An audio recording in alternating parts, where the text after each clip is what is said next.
Firmus, le rebelle berbère contre Rome. Il disait que Rome était éternelle, mais un roi berbère l'a défié. Firmus, prince amazigh du IVe siècle, naît en Numidie, dans un empire romain affaibli par les divisions. Quand Rome tente d'imposer un gouverneur corrompu et brutal dans sa région, Firmus dit non. Il se soulève, rallie les tribus berbères et lance une rébellion.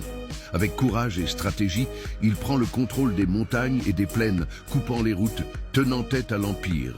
Sa révolte prend de l'ampleur. Elle menace la stabilité romaine en Afrique. Rome ne peut pas ignorer ce danger.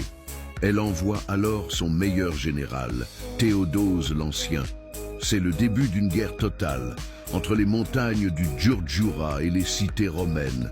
Mais Firmus connaît le terrain. Il résiste, il frappe fort, puis disparaît dans les reliefs. Mais la trahison ne vient pas toujours de l'ennemi. Assiégé, trahi par des alliés, encerclé, Firmus refuse de se rendre. Il choisit la mort plutôt que la soumission. Libre jusqu'à la fin, un nom que Rome a tenté d'effacer, mais que l'histoire n'a pas oublié. Like, partage et abonne-toi pour d'autres histoires que les livres d'école ne t'apprennent pas.